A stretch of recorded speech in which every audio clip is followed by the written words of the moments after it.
Okay, let's go over what hasn't changed between box set 1 and box set 2.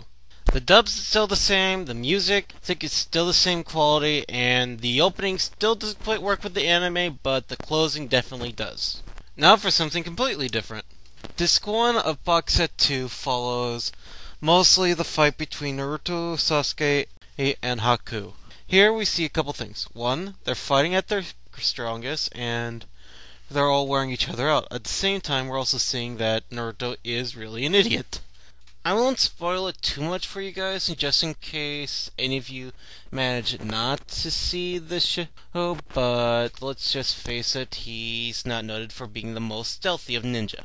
He gets scolded for his lack of common sense, and this lack of common sense ends up leading him to fall into Haku's trap. Sasuke gets beaten up to the point where he's half dead and passes out. This act pushes Naruto over the edge, and a little bit of his inner demon breaks out, making him Hulk out and beat the crap out of Haku. We also focus heavily on the mind games that Kakashi and Zabuza play on each other, and see some of Kakashi's more impressive tricks, which includes summoning a ball of lightning in his hand and shoving it through someone's chest. This is why it kept its PG rating when it came to American television. The first half of Disc 2 finishes off the Land of Waves arc. While we've seen plenty of cool things so far, however, the most dynamic thing is with the relationship between Haku and Zabuza. You can tell the two care for each other. It's more than just a working relationship. They're friends, they're comrades, and they may be a little bit more. So much so that the little push Naruto gives Zabuza to get his human side out forces him to fight off a bunch of thugs hired by Gato so he can kill Gato himself. And this is with both his arms paralyzed, a half-dozen weapons sticking out of his back, and he's only armed with a kunai knife in his mouth. The rest of the box set opens up with the beginning of the Chunin exam, and this is where we meet pretty much all of the secondary characters for most of the show. This is also where we meet some of our early antagonists, such as the Sand Ninja and the Sound Ninja.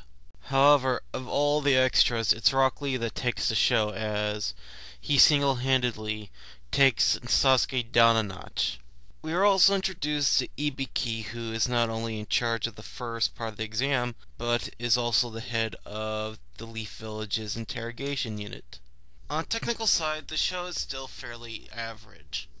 Any and all CG they have in here is fairly low budget, and there's a couple scenes of the traditional animation that looks like a William House production, aka very, very cheaply done. However, my main gripe is going to be the sub, especially when it comes to Zabuza and Haku. My problem with the sub with these two is that their dialogue doesn't quite fit with their character. Haku swears at least once and uses some dialogue that just doesn't seem like it belongs to someone as cool and collected and as intelligent as he is. Then you have Zabuza, who uses the words like dang and darn quite a bit, and well, when someone as young as Naruto is using language like bastard, it just seems a bit out of place for someone as vicious as he is. What does save the show from becoming mediocre is the fact that it does take a turn for the serious. The first major point they make is that everyone from Kakashi to Naruto are soldiers. Because they're ninja, they are weapons considered to be used by the state, however the state sees fit. And if war should ever break out, they are to be used as weapons. Because that is a ninja's purpose, to be a soldier, a spy, a saboteur, and an assassin. While obviously Kakashi and the rest of the group aren't exactly pleased with that idea, they have to accept it as the truth, and the only thing they can do is try to live their lives with honor and with no regret. The next major theme, which is a recurring one in Naruto, is one's purpose in life. If one lives without purpose, then in many cases people feel that they might as well be dead. This is the case with Haku, and This is the main reason Naruto does what he does. He wants his village to recognize him that he's worth something, and Haku wants to be useful because, without purpose, neither one of them feel fully alive. The next one, to everyone's surprise, is something that Naruto notices.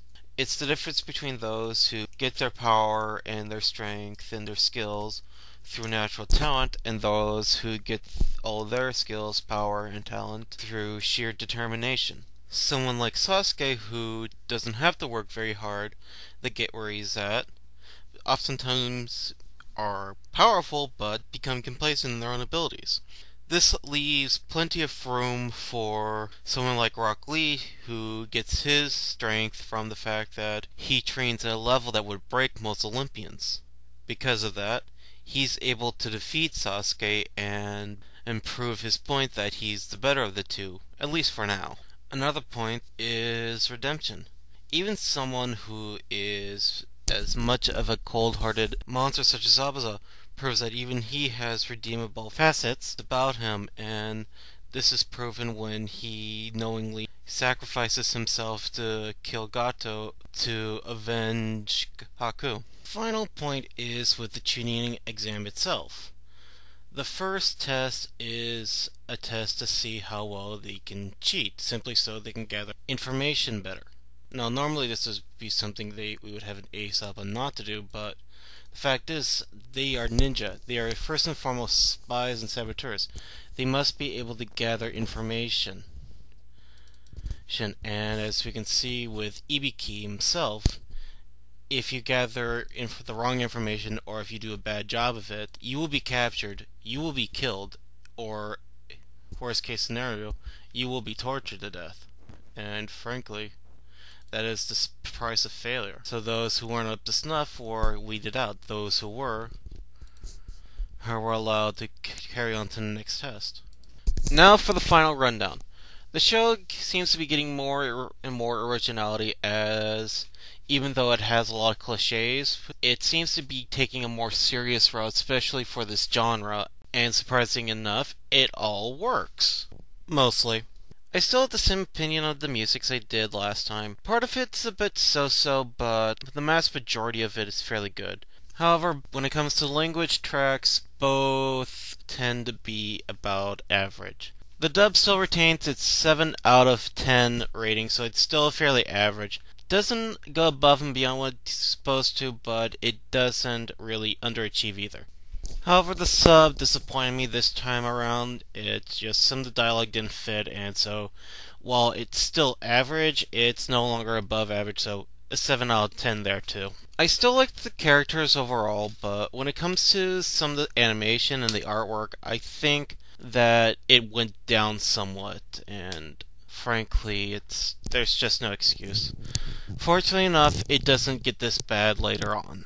I've already said my opinion of the opening and closing, and thankfully this will be the last time I'll have to do that. But the DVD extras, again, still remain the same. The pictures are nice and all, but that's about it, and so it doesn't keep my interest for too long. The end result? A 70 out of 100. It's still not going to impress anybody who's not a fan of the series, but it's still a decent anime to watch.